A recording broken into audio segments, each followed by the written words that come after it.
Então vamos iniciar aqui o nosso diálogo digital, um tema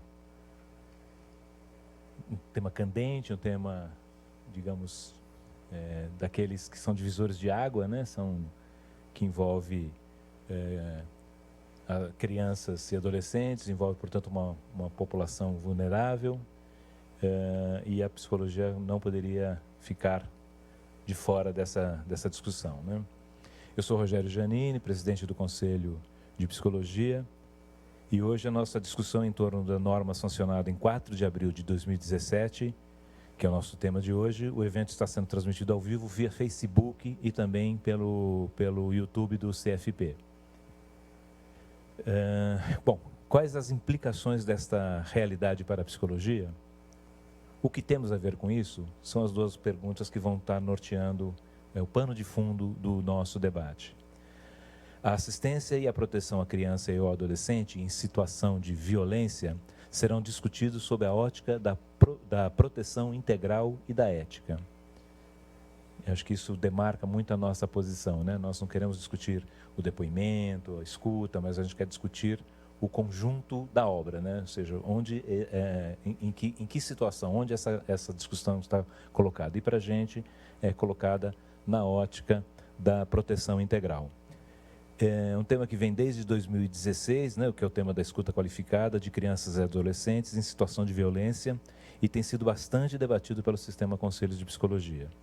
Dentre as iniciativas empreendidas, destaca-se a produção de publicações específicas e a criação, em 2015, de um grupo de trabalho sobre escuta psicológica das crianças e adolescentes na Assembleia das Políticas da Administração e de Finanças do Conselho Federal e do Sistema Conselhos, que a gente chama de APAF. Formada por representantes do CFP, dos Conselhos Regionais da 4ª Região, Minas Gerais, da 8ª Região, Paraná, da 9ª Região, Goiás, da 10ª Região, o Pará. Além das especialistas convidadas, né, para esse processo, as professoras Esther Arantes e Leila Torraca de Brito, da Universidade do Estado do Rio de Janeiro, a UERJ.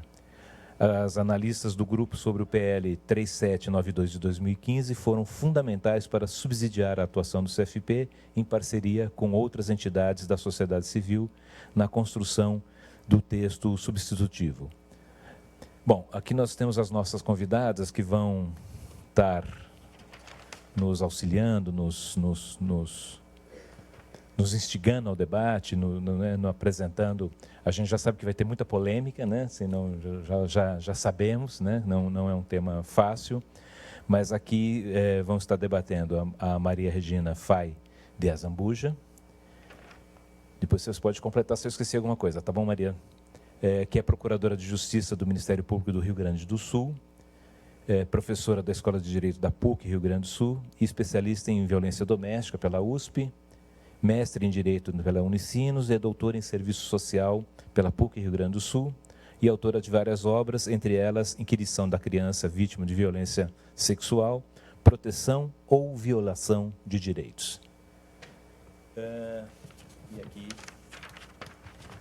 Do meu lado direito, Ana Cláudia da Silva Junqueira Burdi, que é psicóloga do Tribunal de Justiça de Minas Gerais, que é bacharel em Direito, especialista em Psicologia Jurídica e Psicopedagogia e mestranda em Psicologia pela PUC Minas Gerais. Temos alguma ordem? Podemos começar? Por favor, Maria Regina, vamos começar. Bom, inicialmente, gostaria de saudar o Conselho Federal de Psicologia por essa oportuna iniciativa, no momento em que, nas vésperas da entrada em vigor da lei, né, bastante debatida, bastante combatida, então fica a minha saudação ao Conselho, na pessoa do seu presidente, também a Ana Cláudia, que tem certeza nos trará elementos importantes para esse debate, tendo como ótica a ética e a proteção integral. Bom, como nós já afirmamos inúmeras vezes,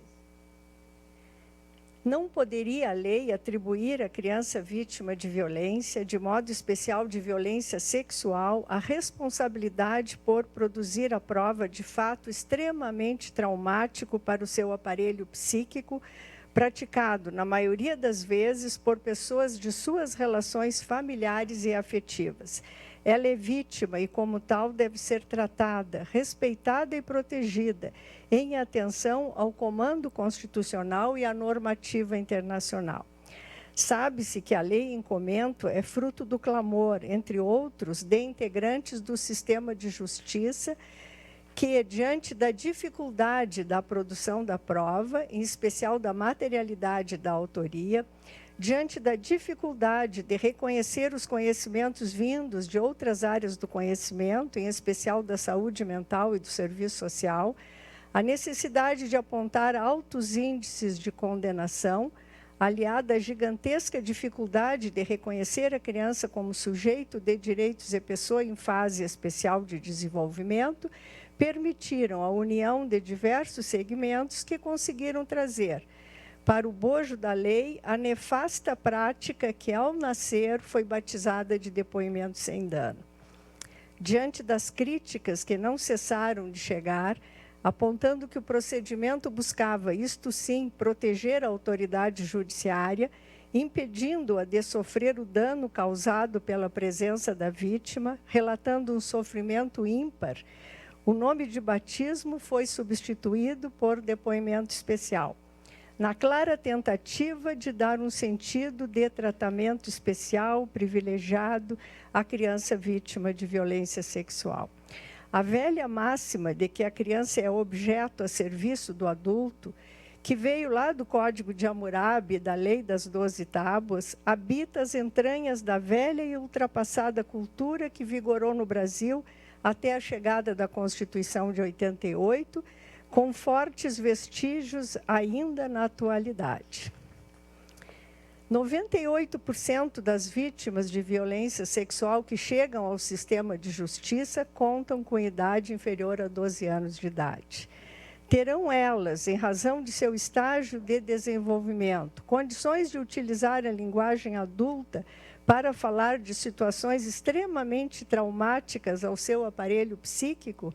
Terão elas compreensão sobre as consequências das revelações que vierem a fazer?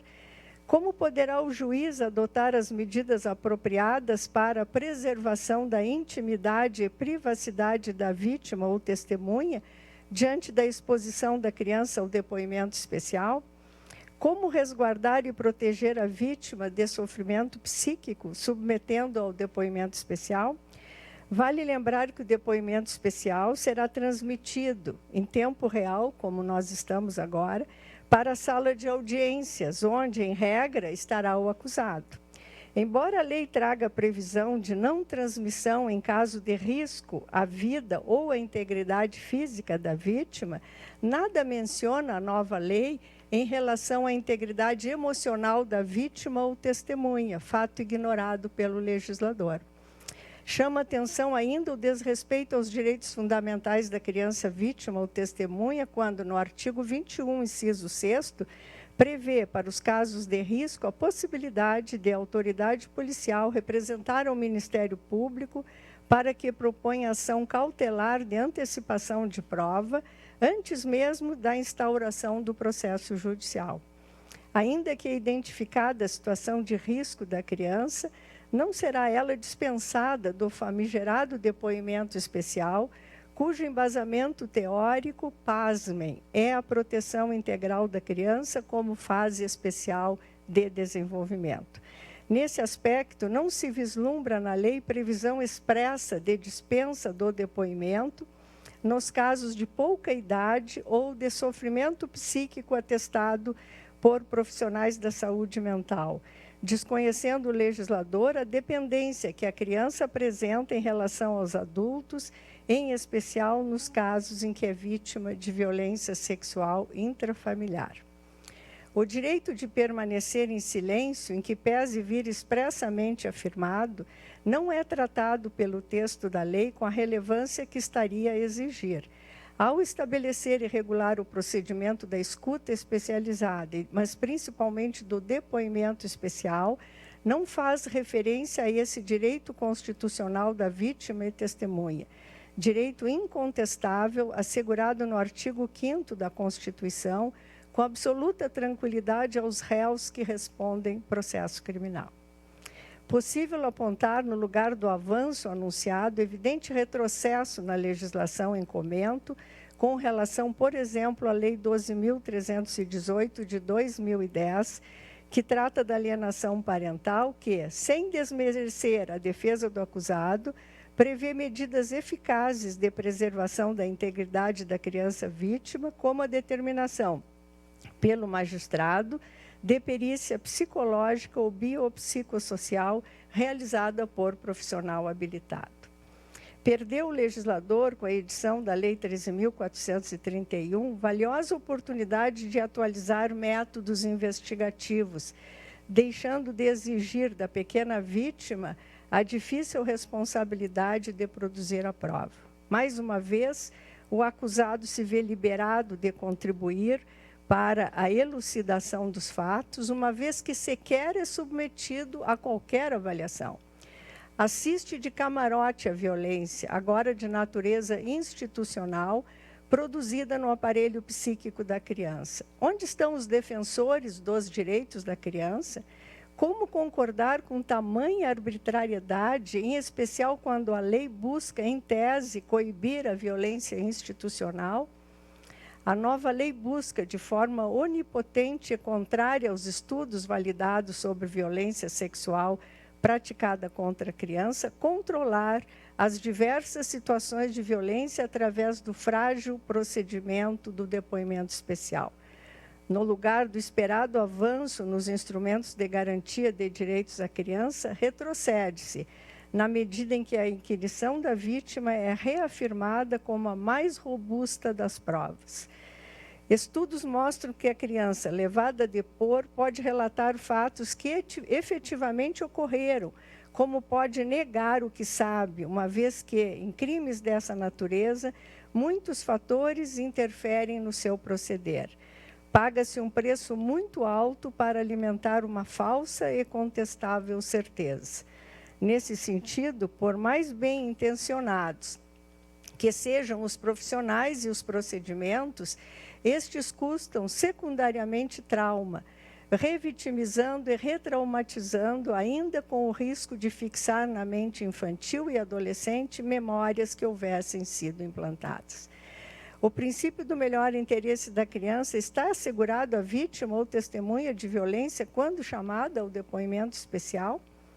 É da Convenção das Nações Unidas sobre os Direitos da Criança que se extrai o princípio do melhor interesse.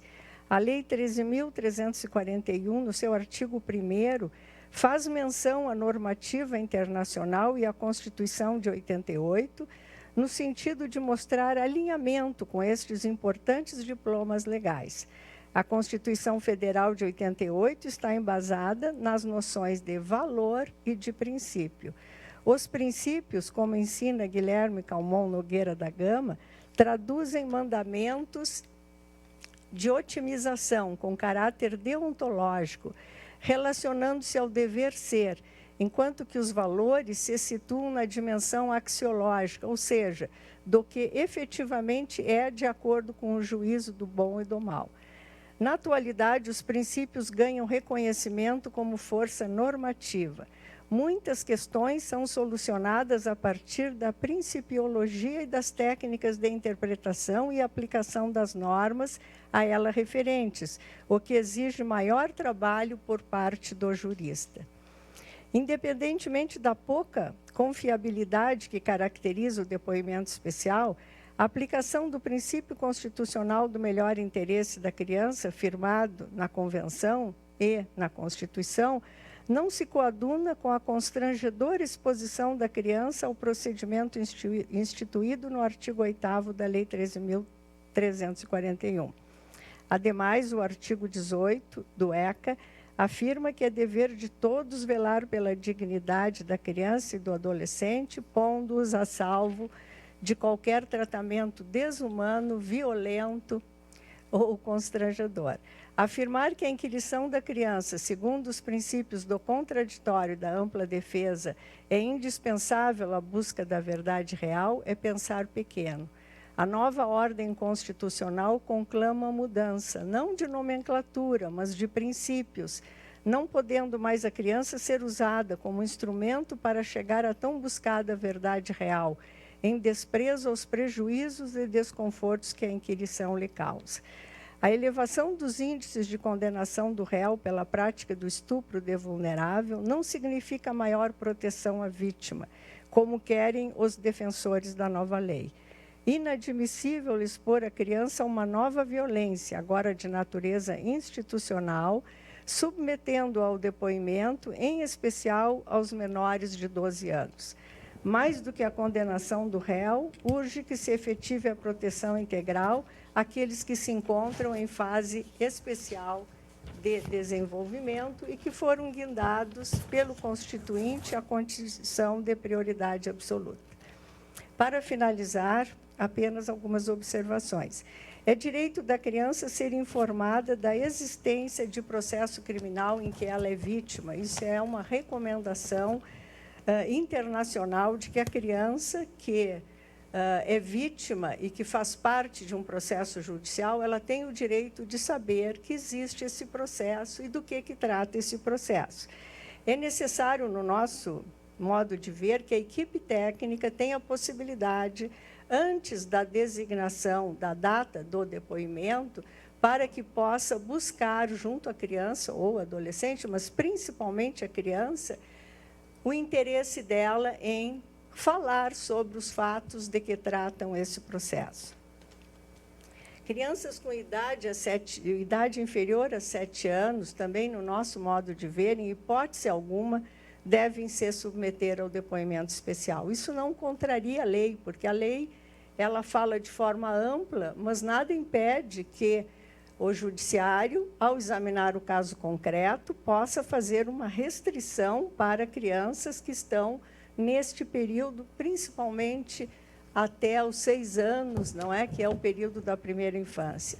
Sugere-se, assim, que os órgãos ligados à saúde possam proceder a um estudo nos mostrando e nos fundamentando até que ponto expor uma criança com menos de 7 anos ao depoimento pode preservar essa criança de algum tipo de dano e se nós temos o direito de colocar a criança numa situação de violência, como requer o depoimento especial. Muito obrigado, Maria Regina. Só lembrando, né, que muitas pessoas já devem estar preocupadas, assim, a Karina Aparecida Figueiredo, que é assistente social, também era uma das convidadas, mas por problemas de saúde não pôde estar conosco aqui. Desejamos as melhoras à Karina. E para lembrar de algumas coisas, assim, a ideia é que nós tenhamos a participação do público, né? E aí a participação é em tempo real, que ela pode ser enviando perguntas pelo YouTube, pelo Facebook e pelo Twitter, com hashtag DiálogosCFP, ou pelo e-mail, o e-mail da comunicação, que é o comunica@cfp.org.br.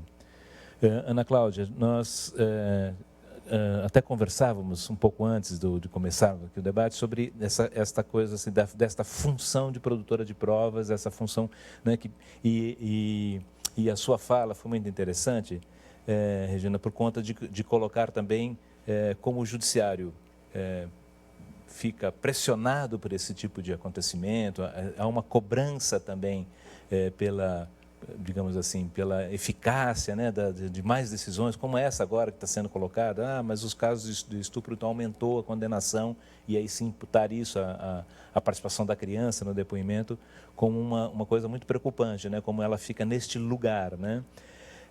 E uma coisa que me ocorre aqui é se também não tem, Ana Cláudia, uma certa expectativa de que a psicóloga, o psicólogo vão, na verdade, extrair a verdade da criança. Vão ter técnicas, né? Porque na sua fala aparece essa coisa assim, bom, a criança, inclusive, muda o seu depoimento em situações distintas, né? E como a criança muitas vezes a denúncia, evidentemente, parte da vítima, em algum momento ela relatou alguma coisa, né, que virou uma desconfiança, uma certeza, que aí isso desencadeou uma denúncia, que vai para a delegacia muitas vezes, né, e pode judicializar já muito rapidamente, mas que é essa possibilidade, né? Num outro depoimento talvez não venha a mesma informação, mas também não teria esta crença estranha de que não só de uma maneira absoluta a psicóloga garantisse que a criança não vai sofrer, né? Não vai ser revitimizada, né? Não vai sofrer novamente, não vai reexperienciar o sofrimento e, portanto, vai se defender disso também, né? A mudança de depoimento muitas vezes pode ser um processo, é claro, daquilo está acionando outras coisas e acionando outras preocupações. Mas essa ideia também, o que você acha disso, né? Que a psicóloga vai lá, não, aí a gente não só protege 100% a criança, como a gente só vai extrair a verdade, porque nós vamos ter alguma técnica que vai garantir isso. Boa tarde a todos. Primeiro, eu queria agradecer o convite, né, feito pelo Conselho Federal. É uma oportunidade para a gente poder discutir isso mais um pouco, né, desde 2005 que a gente vem participando das discussões a respeito do tema, né, e sempre com essa crença, né, Rogério, de que o psicólogo seria o profissional ideal para extrair a verdade. Essa palavra me assusta, porque o psicólogo não extrai verdade de ninguém, né? A gente não tem esse poder, essa mágica está aí. Primeiro que a gente não sabe nem o que é verdade, né? A verdade é uma questão tão subjetiva, né? A verdade para o direito, ela é objetiva, ela é real, é dos fatos, mas na psicologia ela vem pela subjetividade. O que é verdade hoje pode ser mentira amanhã, principalmente para a criança, né?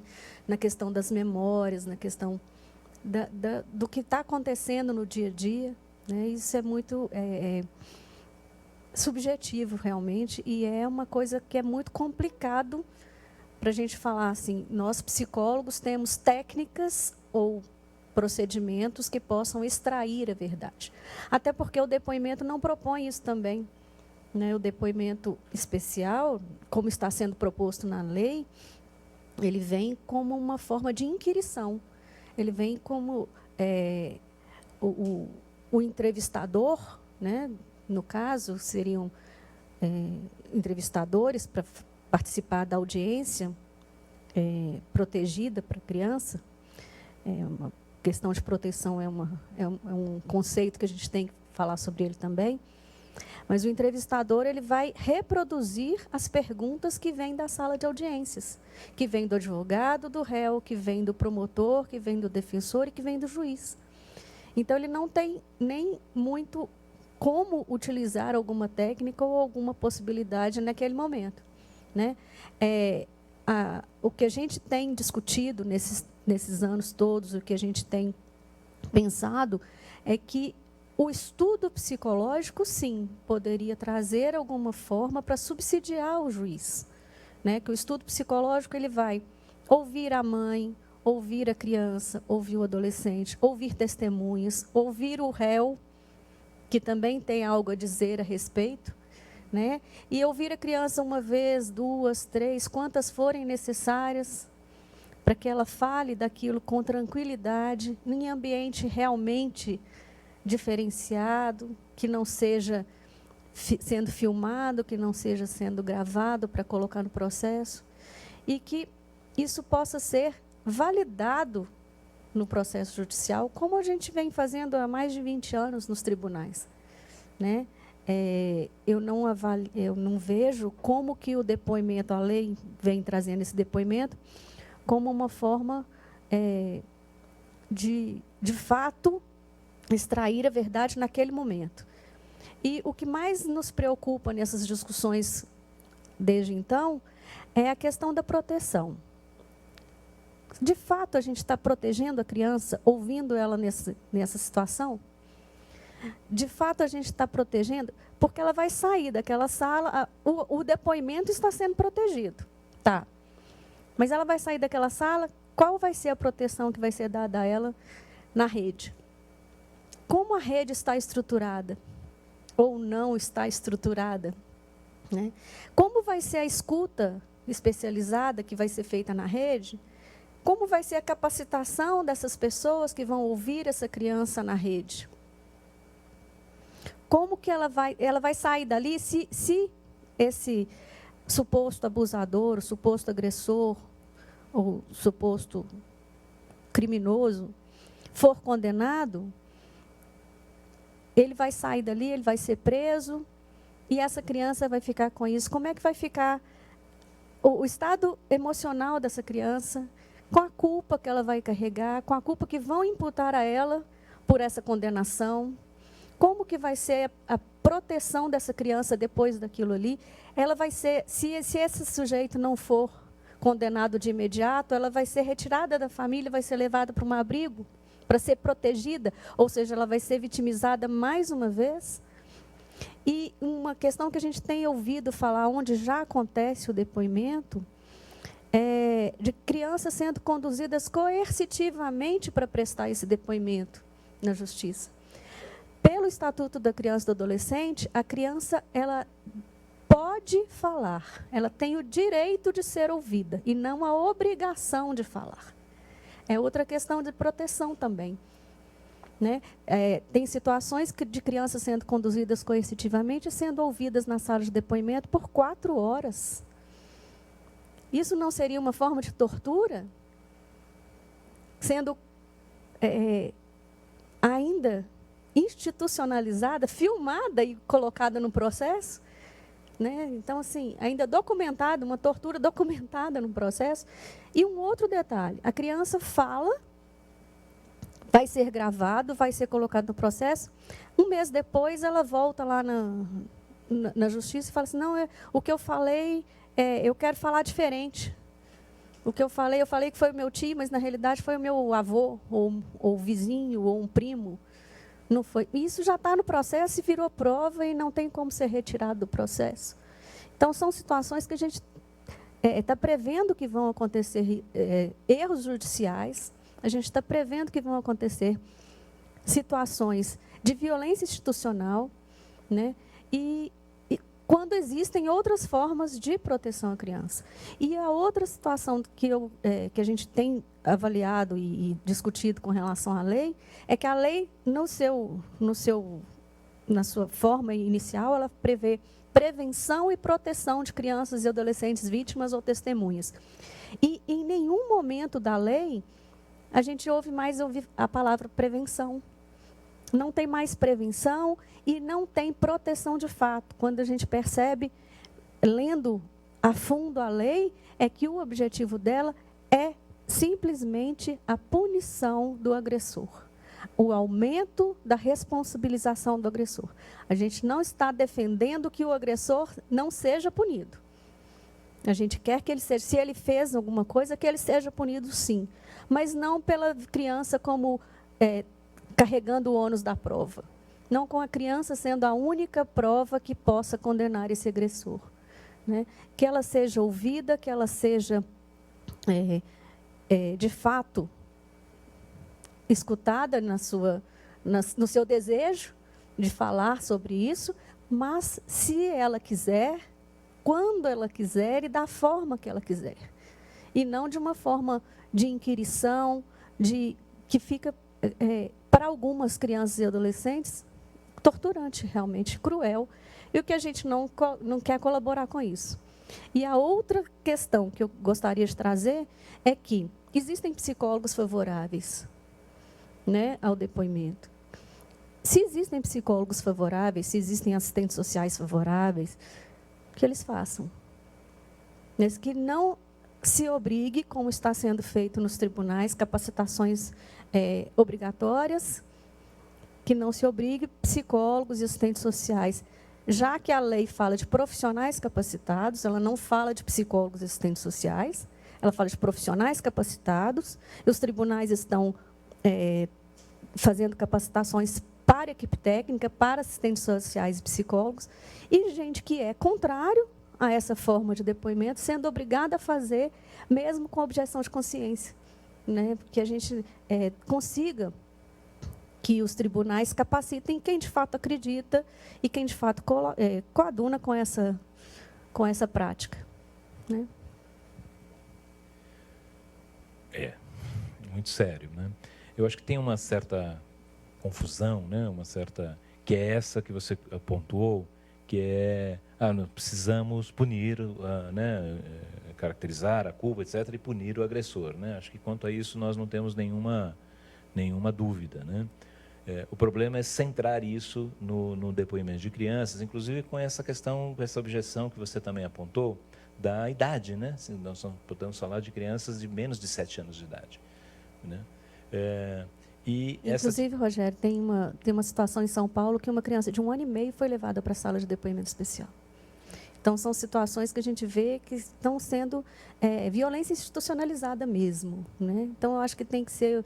A lei, ela veio de uma forma sem discussão, sem uma audiência pública, que a gente quis tanto, que a gente solicitou tanto que houvesse uma audiência pública. Ela veio, ela tem alguns problemas de legalidade mesmo na lei, e que a gente não tem como fazer capacitação de todos os envolvidos, porque ela vai trazer, principalmente agora com a escuta especializada, que vai ser na rede, né, que vai ser nos CREAs, nos CRAS, nos conselhos tutelares, nas delegacias de polícia. Isso vai acontecer em todos os âmbitos, né? Então, são situações que a gente tem que estar muito atento a isso. E acho que tem uma outra confusão que acho que é importante a gente tocar nesse assunto, que é a criança, muitas vezes, é dela a denúncia inicial, né? Ela, em algum momento, fala, né? Demonstra, em algum momento isso aparece. E, às vezes, até nos serviços, né? Quando ela está sendo atendida por uma psicóloga, né? Enfim, há situações em que ela fala. E aí a necessidade de abrir espaços, né, inclusive na rede especializada, para que ela continue sendo ouvida, né? Ou seja, para que abrir espaço para que ela continue exercendo o seu direito de falar sobre isso, o seu direito de, ao falar sobre isso, promover processos, né, de acolher isso dentro da sua história de vida, enfim, no processo buscando evitar uma outra sintomatização, buscando evitar um trauma, né? Então, a ideia de continuar ouvindo, continuar ofertando espaços de escuta para essa criança na rede de proteção é uma ideia muito generosa e fundamental. É muito diferente do que nós estamos falando, que é o depoimento, né? Que você vai e isola num determinado momento, porque assim, como é que nós vamos colocar a criança? Ela vai contando histórias, ela vai contando a sua vida, vai contando, falando de tudo na vida, não só especificamente, né? Porque quando uma criança está num processo de atenção, de tratamento, ela não vai contar aquilo, ela vai contar aquilo dentro do seu processo de vida. Você isola o momento e diz, hoje, neste momento, neste horário, às 4h34 da tarde do dia tal, você vai estar numa sala e você vai ser inquirida. E tem que falar sobre aquele tema. Nós estamos falando isso para uma criança de... veja, até para um adulto isso é difícil. Quem já participou de algum processo em que precisou, em algum momento, dar um depoimento, seja numa delegacia, seja no juizado, seja numa entrevista que a pessoa disse, mas você viu aquilo acontecer, qualquer coisa, sabe o quanto isso mobiliza de energia, né? Mobiliza de angústia, né? E, às vezes, sobre assuntos muito mais leves, né? Nós estamos pegando uma adolescente e uma criança e dizendo assim, neste momento... você vai contar, vai dizer sobre aquilo, e isto vai produzir provas que vai condenar ou absolver tal ou tal pessoa. Quer dizer, isso para mim é de muita violência. Isso é uma crença muito estranha, eu imagino, né? Já estão chegando perguntas, é isso? Podemos colocar? Antes da primeira pergunta, até aproveitar para dizer que o Conselho Federal de Psicologia, na chamada APAF, né, que é a nossa Assembleia, o que é essa Assembleia? Uma Assembleia com todo o sistema conselhos, né, com o Conselho Federal e com todos os 23 conselhos regionais de psicologia. Ela definiu uma recomendação, fez um longo parecer, uma longa discussão, né, uma introdução sobre o tema, muito da forma como nós estamos fazendo, né, apontando uma série de questões, e no final faz uma recomendação, né, às psicólogas, né? E aí começa dizendo, essa recomendação aprovada na APAF, que também consta no nosso site, né? Numa aba específica sobre recomendações, sobre legislação, que começa assim: a psicóloga e o psicólogo, que eles não participem da inquirição de crianças por meio de depoimento especial. Essa é a nossa recomendação. Em caso de solicitação de depoimento especial realizado por outros profissionais, a psicóloga e o psicólogo poderão participar de entrevistas anteriores, durante as quais deverá garantir, por meio dessa escuta, o direito da criança a ficar em silêncio ou de falar, se essa for a sua vontade. A psicóloga e o psicólogo também, como parte integrante da equipe multidisciplinar do Judiciário, de acordo com o previsto no ECA, ela forneça subsídios por escrito, por meio de laudos ou verbalmente em audiência nos casos por ela avaliados. É aquilo que você estava dizendo, ou seja, o estatuto da nossa profissão, né, de como ele foi inserido no Judiciário, previa isso. Ou seja, que a gente participa como equipe técnica para, inclusive dar ao juiz mais tranquilidade, mais segurança, que ele possa dialogar, que ele possa ter outros aspectos que ele possa considerar para formular uma sentença, para formular um juízo, né? E não necessariamente com depoimento. A psicóloga e o psicólogo desenvolvam um trabalho sempre orientados pela lógica da proteção integral da criança e do adolescente, avaliando o caso e não apenas o relato da criança e do adolescente. E a psicóloga em sua intervenção, utilize referencial teórico, técnico e metodológico reconhecidamente fundamentado na ciência psicológica, na ética e na legislação profissional, de acordo com a especificidade de cada caso. Tem mais outros 2 pontos, mas assim, acho que no essencial a gente já colocou a nossa posição. Uma outra questão da legislação também, que é importante a gente falar, Rogério, é que fala de um protocolo que deve ser utilizado no depoimento. E esse protocolo ele vem com uma referência que eu acredito que seja procedimental e não como técnica. Uhum. Né? Não é uma técnica. E ele vem com uma série de questões e tal, baseado numa referência teórica X. E que nem todos os psicólogos, nós sabemos da diversidade de abordagens que nós temos, nem todos os psicólogos, mesmo os que trabalham na justiça, têm uma padronização de abordagem. Né? Então, que a gente tenha também a possibilidade de não utilizar desse protocolo ou utilizá-lo quando for necessário para um caso específico, que não seja uma regra geral, caso aconteça essa situação do psicólogo participar quando quiser, né? Vamos às perguntas, então? Opa, vamos ver se eu consigo. Vamos lá. Como é ao vivo, a gente tem esses...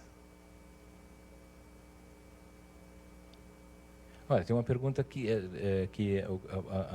até exige um certo didatismo aqui, o que é o depoimento especial e como ele acontece, e o que fazer para proteger efetivamente a criança em situação de abuso, quais as alternativas existem ao depoimento sem dano, ele está ainda usando a expressão anterior, né? Como o profissional de psicologia deve agir frente à criança supostamente abusada. Acho que isso... A psicóloga, mas você também pode opinar sobre essas coisas, né? A doutora Maria Regina tem uma experiência de lá do Rio Grande do Sul, claro. Onde já acontece o depoimento há mais tempo. Acho que o que é o depoimento e como ele acontece, eu acho que a senhora tem mais condições de responder. Eu falo que o que eu posso fazer é para proteger efetivamente a criança em situação de abuso. Tem uma outra situação. A rede não está preparada para receber crianças em situação de abuso. Nós vemos várias situações onde as crianças são encaminhadas e não tem vaga na rede. Tem situações onde as crianças são encaminhadas, não tem vaga em abrigo, não tem vaga no SUAS, né?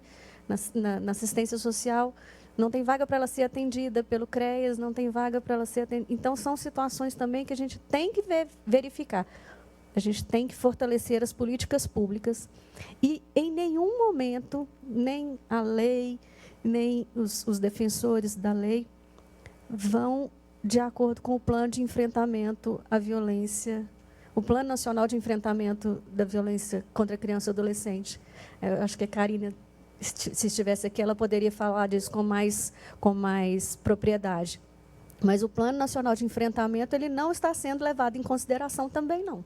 Então, tem um Plano Nacional de Enfrentamento que não está sendo levado em consideração. A rede não tem condição de acolher e de proteger essa criança.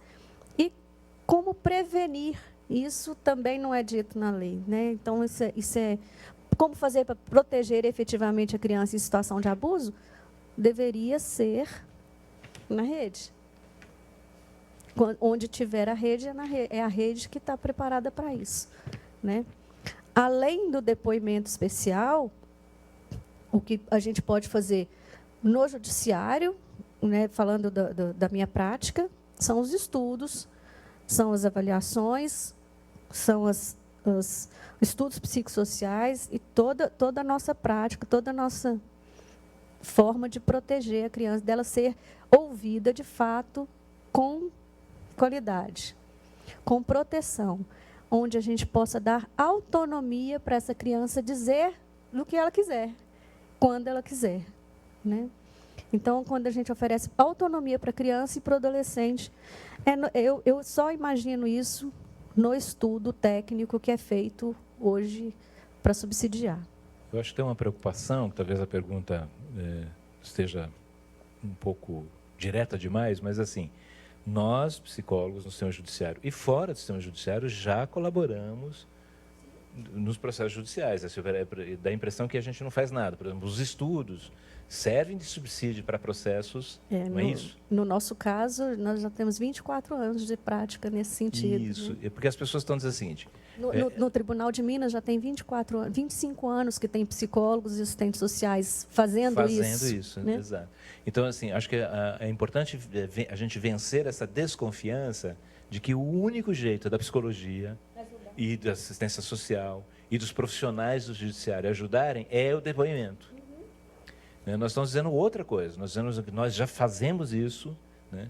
Produzindo laudos, produzindo estudos, inclusive mais... Na rede, nos hospitais Isso. Nos hospitais de referência que atendem as crianças abusadas, né? Desde o momento que tem uma denúncia ou violentadas. Isso, até porque muitas vezes ela passa por um processo de perícia, então esse hospital deveria ter uma equipe já para começar o atendimento, e isso tudo é que vai formando a capacidade, inclusive, do judiciário julgar com qualidade e punir, né, aqueles efetivamente culpados.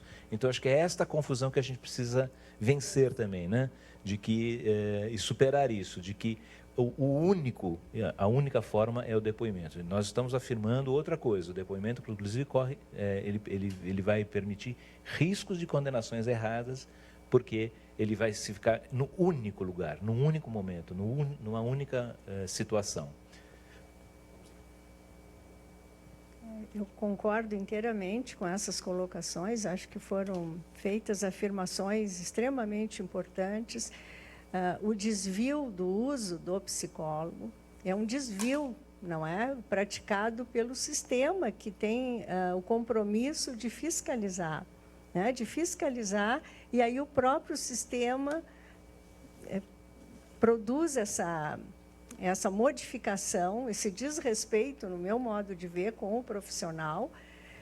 E o outro aspecto do depoimento que me chama muito a atenção é que aquele CD, ele congela aquele momento da vida da criança. É como se a criança parasse ali. Quando a gente assiste o vídeo, é uma parada, é como se dissesse para a criança: Mandrake, agora é aqui. Ó, isso é a tua vida. E não se leva em conta tudo o que aconteceu antes daquele momento dela chegar ali, para aquela data, para aquele horário, e o que vai acontecer depois. Ela é uma pessoa, ela está em movimento, ela está em crescimento, muito mais do que nós adultos. Então, eu não consigo, por mais que eu me esforce, eu não consigo achar que nós estamos avançando, colocando em prática essa lei. Uma lei que não foi discutida, uma lei que apresenta falhas, que apresenta omissões, que repete artigos que já estão lá no Estatuto da Criança e do Adolescente. Se a gente for contar quantos artigos são repetição do que já está lá, parece assim que tem que dizer que a criança tem direito ao respeito, à privacidade, para depois entrar e terminou a privacidade. É mais ou menos isso, assim. Então, acho que é extremamente importante que o pessoal da saúde mental se debruce sobre isso, produza documentos a exemplo dessa recomendação. Eu acho que são instrumentos que podem permitir a reflexão. Eu acho que, às vezes, até a opinião contrária é a que nos leva a aprofundar um pouco o estudo e o posicionamento. Eu, certa vez, fui testemunha de um fato e fui chamada a prestar depoimento como testemunha.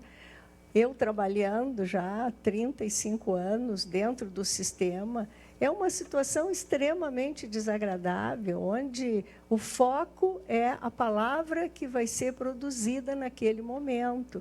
Então, eu fico pensando como será isso para uma criança pequena, que vai ser perguntada numa linguagem de adulto. A criança não fala que nem nós, a criança tem outras formas de manifestar a sua verdade, aquilo que ela sabe, que ela pensa. E o sistema é fixado na tal verdade real, que todos nós sabemos que ela não existe. Basta olhar a árvore de um lado, eu vejo de um jeito. Se eu olhar do outro, a árvore já é diferente. Então, onde é que está a verdade real? Mas o sistema precisa da certeza, e nós ficamos muito mal quando nos falta certeza. Então, eu interpreto e imagino que toda essa busca para legalizar o depoimento é no sentido de tranquilizar o sistema, e não a criança, não traz proteção para a criança, não se envolve o abusador fica lá vendo na TV o que está acontecendo, lá na sala de audiência, se não for, ele não receber ordem de sair, ele está ali assistindo a violência que está sendo produzida agora pelo sistema, se é que ele produziu, no caso dele ter produzido, agora ele está muito feliz, porque ele está vendo a criança de novo ser violentada de uma outra forma, mas em cima daquilo que ele deu origem, que ele deu razão para que aquele processo viesse a acontecer. E ninguém quer saber do abusador, né? Porque o abusador, é claro que é muito melhor calcar em cima de uma criança, em defesa, do que trazer o abusador, fazer uma avaliação, vamos saber qual é o diagnóstico desse abusador. Ele é um abusador contumaz, ele foi um fato isolado na vida dele, qual é o risco que ele coloca para a sociedade. Essas são as questões, no meu modo de ver, que precisavam estar sendo discutidas e que, lamentavelmente, nós estamos nesse impasse. Acho que fica um pouquinho mais com o microfone, porque acho que tem uma pergunta assim, como é que é esse depoimento, né? Chegaram até a perguntar assim, isso é gravado? Em quem fica essa fita, essa imagem, né? Como é que é isso? Já pode, mas esse CD fica no processo, ele acompanha o processo, né? Ele fica colocado ali na capa do processo, e onde o processo for, o CD vai. Quer dizer, vai aquele momento da criança, vai como se tivesse parado a vida dela ali, e aí, se ela confirmou um eventual abuso, isso é um desrespeito com a criança, porque ela é vítima, não cabe a ela tem que ser protegida, ela tem que ser cuidada, pois todos sabem que ela é a vítima, e aí o sistema se vira todo contra ela, e ela tem que produzir a prova para os adultos poderem aumentar os índices de condenação. Não é a proteção da criança e tampouco a proteção da sociedade, porque ninguém está preocupado com isso. Isso é problema fora do sistema. Isso é a sociedade que dê conta disso.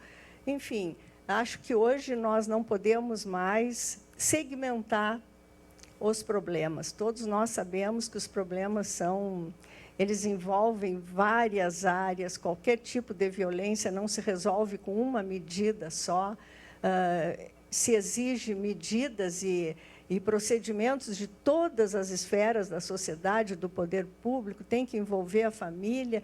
Então, não me parece que isso é uma forma simplista de tratar um problema grave, mas tudo bem se não envolvesse uma criança. Tudo bem.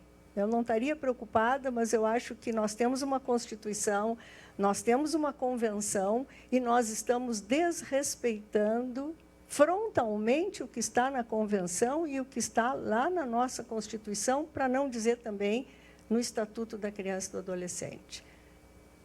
Isso. A Elizabeth Borgiani no Facebook faz algumas, assim, ela diz, olha, né, há notícias de 4 horas de inquirição, né? Há notícias de perguntas absurdas, né? Assim, como é que aconteceu? Houve vai e vem? Como é que você, né? Ou seja, uma coisa. E isso tudo, acho que a nossa preocupação aqui em comum é isso tudo dirigido a uma criança que, digamos assim, teria que se comprometer a fazer um depoimento que fosse suficiente para confirmar quem é o abusador, em que situação foi o abusador. Ou seja, é muito pesado, é exigir muito de uma criança, porque isso até um adulto tem muita dificuldade numa situação X, né, de inquirição, de depoimento, de lidar. Comente sobre isso. Bom, isso é mais uma forma de corroborar o que a gente vem dizendo desde o início, né? É torturante, é tortura, né? Perguntar esse tipo de coisas é violência institucional. Quem vai controlar, vamos pensar assim, quem vai controlar o tipo de pergunta que vai ser feito? Qual que é a autonomia do profissional que está dentro dessa sala? Né? Tem juízes e juízes, a gente sabe que existem juízes de todos os... Como tem psicólogos e psicólogos, assistentes sociais, procuradores e procuradores. Mas tem juízes fazendo esse tipo de pergunta. Né? A gente sabe disso, a gente teve essas notícias. Eu estou aqui também representando a ASP Brasil, que é a Associação de Assistentes Sociais e Psicólogos da área sociojurídica do Brasil. E a gente tem recebido esse tipo de denúncia dos profissionais que estão dentro das salas de depoimento, que têm tido esse tipo de pergunta, recebem esse tipo de pergunta do juiz, e se não fizer a pergunta diretamente para a criança, o juiz manda, não, mas eu quero saber isso, isso e isso, eu quero saber se houve vai e vem em cima da criança, ela tem que responder isso. Enquanto ela não responde, ela não é liberada do depoimento. Enquanto ela não confirma, ela não é liberada do depoimento. Então, situações de 2, 3, 4 horas de audiência, com a criança sendo inquirida, questionada, obrigada a responder o que o juiz, o promotor, o advogado querem saber lá na sala de audiências. Né?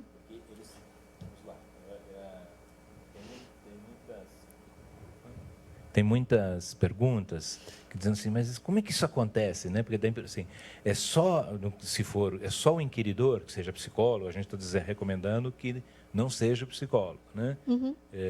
O entrevistador, agora na lei. Né?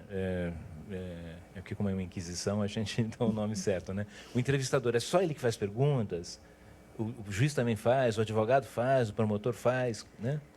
Tem algumas formas, já estão acontecendo de formas diferentes, mas o padrão é o psicólogo ou assistente social, que eram esses profissionais que estavam sendo inicialmente utilizados para esse depoimento, para essa inquirição, que a gente sabe que não é papel do psicólogo, nem do serviço social, nem do assistente social, fazer inquirição de crianças, a gente faz escuta, aí mudaram o nome na lei. Né? Inclusive, tem uma pergunta que fala da escuta especializada. A lei não é clara ao diferenciar a escuta especializada, que vai ser feita na rede, do depoimento especial, que é feito no judiciário. Ela só tem uns 3 parágrafos que falam da escuta especializada e não clareia qual é a forma que isso vai acontecer e foca no depoimento especial. Isso é a lei.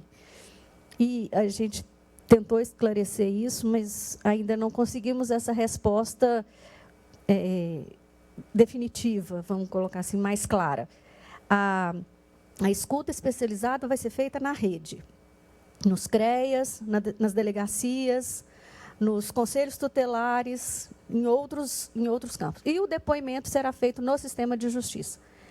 O inquiridor fica numa sala supostamente protegida, separada da sala de audiências, mas é transmitido e gravado esse depoimento, transmitido diretamente na sala de audiências.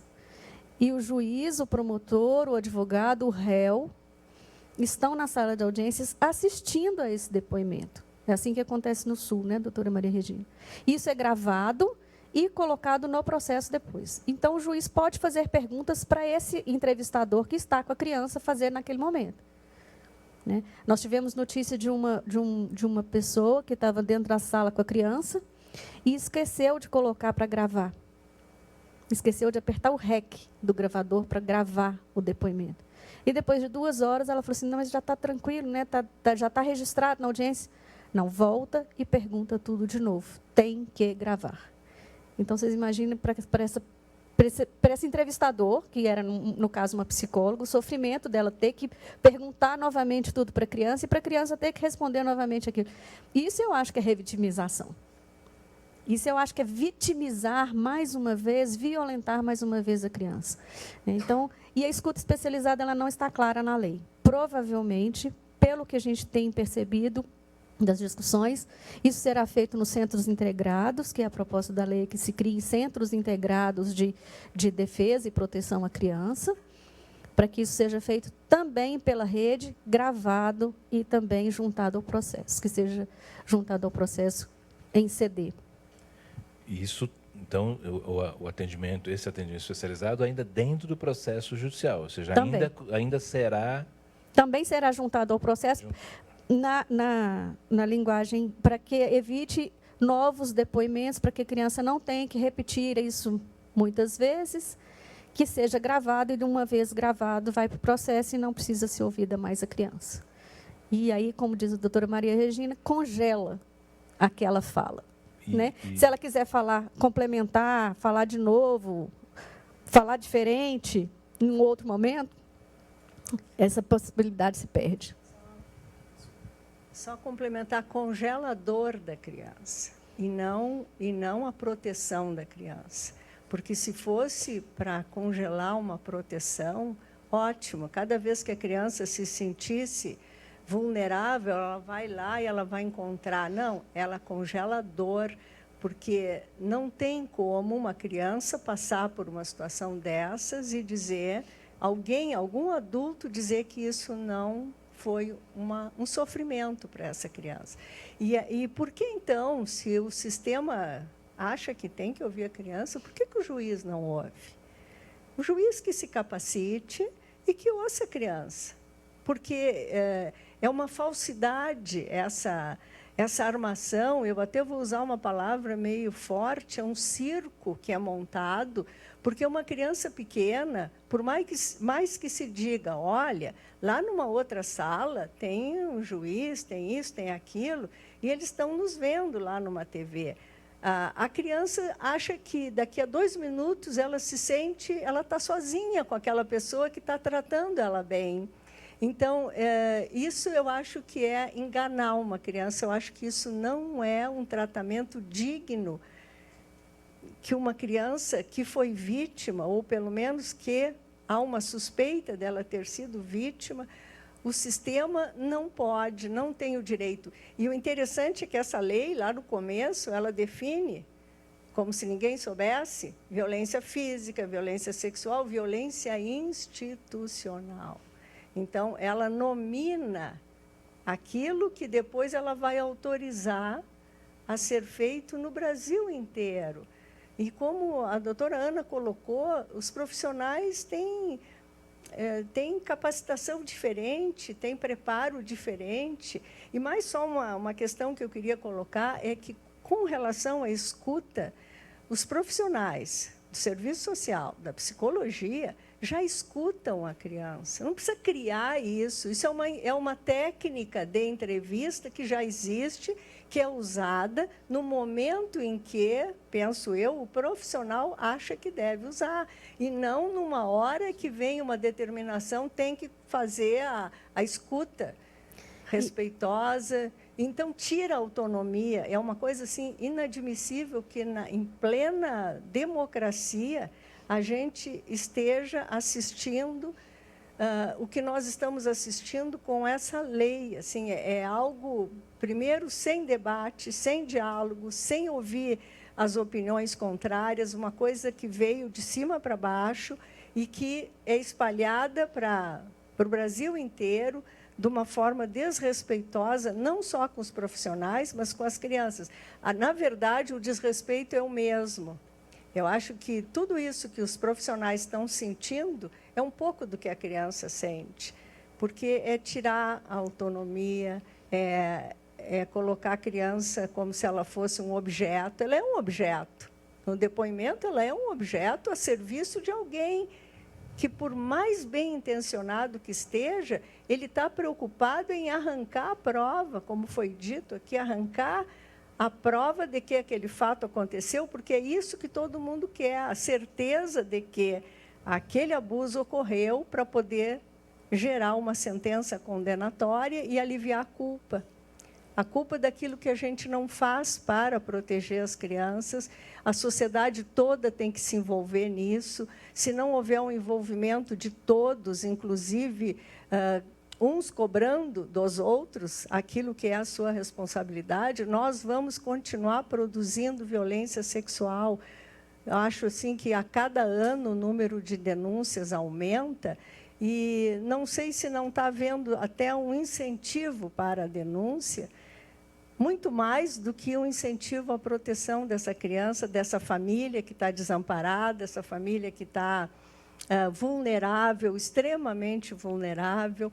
Então, quem chega perto desses processos percebe que são famílias muito abandonadas pelo sistema, muito abandonado pelas políticas. Uma criança, para receber um acompanhamento psicológico, em Porto Alegre, ela vai esperar uma infinidade de tempo, porque não tem vaga, entende? Então, a isso não interessa. Para isso, ninguém está preocupado em quebrar com esse sistema, que não se pode mais desviar o foco. Eu vejo essa lei como um instrumento para desviar o foco da proteção para calcar na violência, mais uma violência em cima dessa criança, em cima dos profissionais.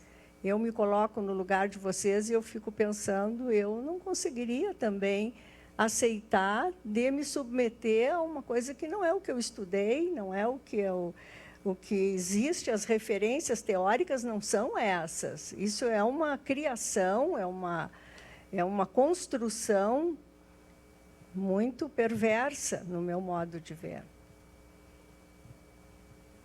Eu vou fazer uma pergunta, Ana Cláudia, torcendo para você dizer não, mas eu estou desconfiado que é sim. Aqui na condição de entrevistador e, de certo modo, um psicólogo atuante, já há algum tempo na área de direitos humanos, mas não com uma preocupação específica disso. Então, eu acabei de ter uma visão um pouco estranha. Na verdade, a gente tem a escuta, o depoimento e o processo de escuta. Mas isso é tudo dentro do processo judicial? Ou seja, o tema dessa escuta ainda continuará sendo aquela violência? Sim. Não, você queria que eu dissesse não, era não, porque veja, mas ela não é que essa criança vai ser incorporada a possibilidade dela ser escutada num campo protegido, de um psicólogo, no caso de uma atenção a ela. Ainda é a atenção ao processo. Sim. Essa escuta especializada que vai ser feita lá na rede, ela tem a fundamentação, a finalidade, que não é clara na lei, mas pelo que a gente vem estudando, a finalidade dela também é a responsabilização do agressor. Acho que aí a gente podia, tem muitas perguntas, a gente podia perguntar para os nossos, a nossa assistência aqui na rede, né? Deu para entender o que é revitimização? Quando você diz congelar no depoimento, mas tem que congelar numa trajetória. Ela não vai ser atendida como qualquer criança, inclusive as vítimas de violência podem ser atendidas. Ela vai ser atendida no processo judicial, ela vai continuar tendo... Sim, ela pode até ser atendida no CREAS, ela vai fazer parte do processo lá, no acolhimento do abuso, ela vai continuar o processo dela lá. Mas essa escuta especializada de que a lei fala... com vistas a fundamentar o processo. É anterior ao processo judicial. Ela vai, se ela for ouvida lá na rede, essa escuta lá na rede, está sendo chamada assim, a gente tem que chamar assim. Essa escuta lá na rede vai ser encaminhada para o judiciário, que vai colocar isso no processo, e aí ela não vai ser ouvida nem no depoimento especial, mas caso não seja necessário. É uma forma que eles falam para não revitimizar. Só que a gente percebe, e eu já participei de vários processos em que isso acontecia, que a criança, no primeiro momento, ela fala, foi meu pai que me bateu. No outro dia, ela fala, foi minha mãe que me bateu. No outro dia, ela fala, não, ninguém me bateu. E a gente tem que ouvir com todo cuidado para ver o que é que está realmente por trás dessa fala dessa criança. Não é o que ela diz, propriamente dito, mas às vezes o que ela cala. Às vezes o que ela não diz. Às vezes o silêncio diz mais do que ela está dizendo, do que... E isso a gente só tem condição de fazer num processo de avaliação. Na sala de depoimento, depois não vai ter nenhum parecer psicológico de quem estava lá, se é um psicólogo, de um parecer social, se é um assistente social. Ele não está lá como psicólogo ou assistente social. Ele está lá como inquiridor, como entrevistador, como auxiliar do juiz, ponto, acabou. Ele não está lá exercendo a função profissional pela qual ele foi concursado, contratado, pela qual ele está dentro do sistema. No depoimento, ele é inquiridor, ele é entrevistador. Ele não é psicólogo, assistente social. Não tem... eles usam o argumento, o psicólogo teria mais condições de fazer as perguntas mais adequadas. Naquele momento, eu não percebo isso. Eu não vejo esse tipo de atuação do psicólogo diferente como psicólogo. Ele está ali como... servidor do judiciário, respondendo e reproduzindo as perguntas que vêm da sala de audiência. Pode até fazer de uma forma mais sutil a pergunta para a criança, ou tentar adequar a linguagem dela, mas eu não sei, eu não tenho essa vivência tão aprofundada assim, até porque tem pouco tempo que o depoimento acontece, mas eu não percebo assim. A pergunta, assim... é bem de quem não sabe mesmo, acho que talvez dialogando inclusive com o público aqui, né? Depois do depoimento especificamente, pode ter uma demanda de continuar nessa escuta especializada? Não. Encerra ali. Se caso o juiz entenda que é necessário, mas isso acontece, tem que deixar claro que isso vai acontecer na vara criminal. Não é na vara da infância, que é a vara de proteção e prevenção da criança e do adolescente, não é na vara de família, é na vara criminal. Então, na vara criminal, o que interessa ao juiz é a responsabilização do agressor. Então, fica aí, termina ali. Não tem um estudo de caso depois disso. Muito impressionante, né? Porque isso da psicóloga poder saber fazer melhor uma pergunta, isso é uma crença sem nexo, né? Sem nenhum fundamento. O que a psicóloga tem no espaço protegido de um processo de cuidado, seja de análise, psicoterapia, enfim, ela tem, né, ela detém os conhecimentos possíveis para fazer o acompanhamento, o atendimento dessa criança, dentro de um processo que não é o processo especificamente do processo judiciário, né? O judicial.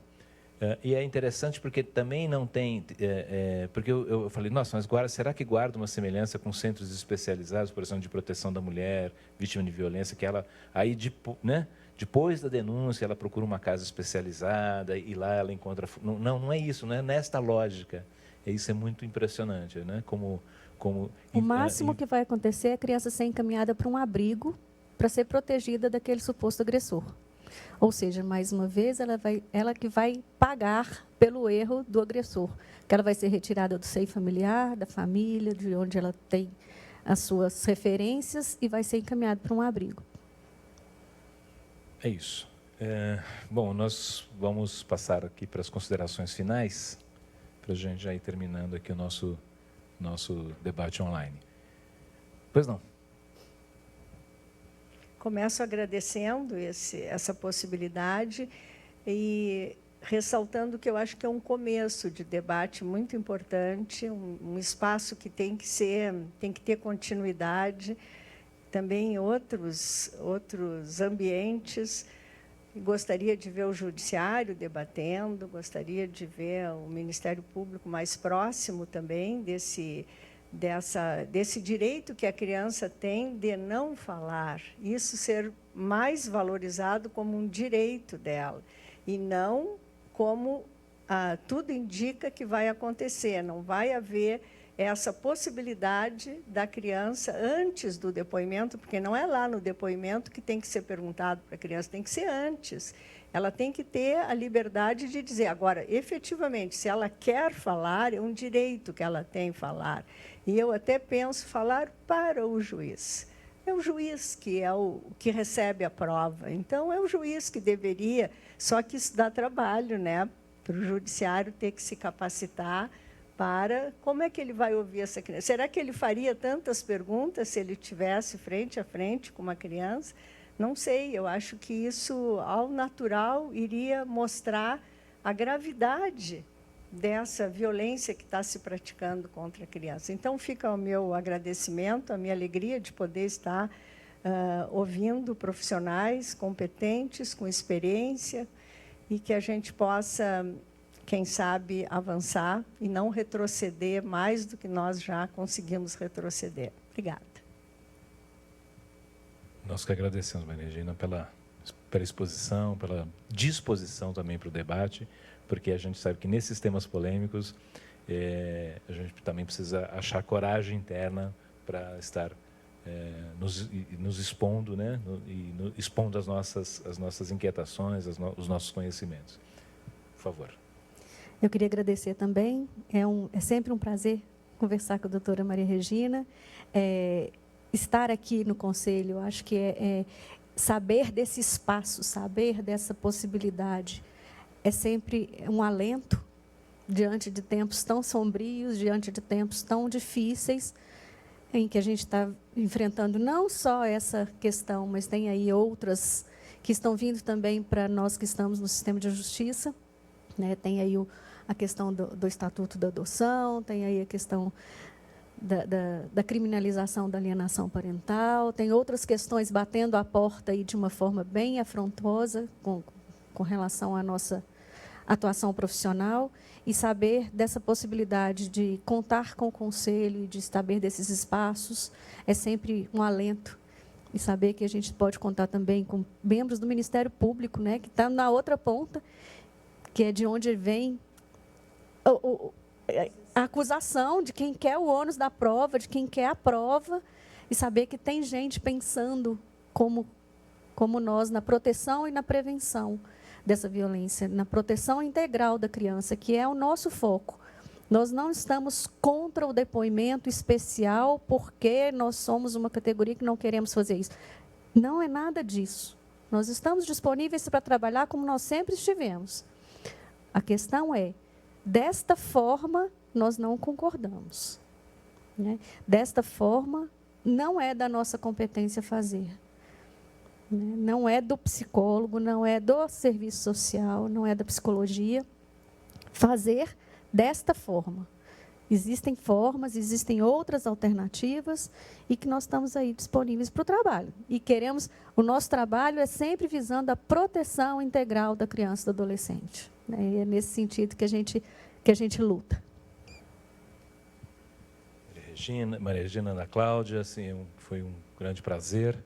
E eu queria dizer que o Conselho Federal de Psicologia cumpre o seu papel institucional de informar a sociedade, informar as psicólogas e os psicólogos do Brasil inteiro, e atuar, inclusive, nessas questões, né? Nas questões polêmicas, nas questões que encontram resistência na sociedade.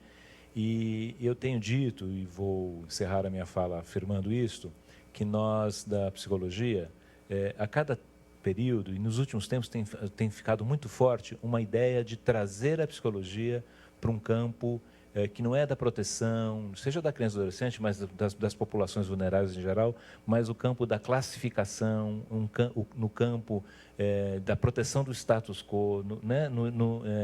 Que é uma psicologia diferente da que a gente quer ver sendo praticada, né? Que ela é fundamentada na proteção aos direitos humanos de toda a população, aos direitos sociais, né, que materializam esses direitos humanos no cotidiano das pessoas, né, um papel do Estado, o judiciário faz parte do Estado, que esteja sempre, né, e fundamentalmente na proteção da população brasileira, na proteção dos seus direitos sociais, na proteção dos seus direitos fundamentais. Então, nós estamos aqui, mais uma vez, recusando este lugar de uma psicologia retrógrada, defensora do status quo, uma psicologia classificadora, né? Uma psicologia que vai dizer o que é certo, o que é errado, o que é bom, o que é o mal, e a gente sabe quem vão ser os bons e quem vai ser os maus, né? Eu acho que é isso. Na afirmação dos direitos humanos, nós estamos encerrando aqui o nosso diálogo digital, dizendo que foi transmitido ao vivo, mas já fica imediatamente no YouTube a gravação. Muitas perguntas foram feitas, evidentemente o tempo não é possível, mas a gente tem essa coisa de compilar as questões, encaminhar para os debatedores, e está aberto o diálogo. Ele inicia-se aqui, né, mas ele já é uma continuidade de tantos outros esforços, e seguiremos sempre fazendo diálogos e também fazendo o nosso diálogo digital. Muito obrigado.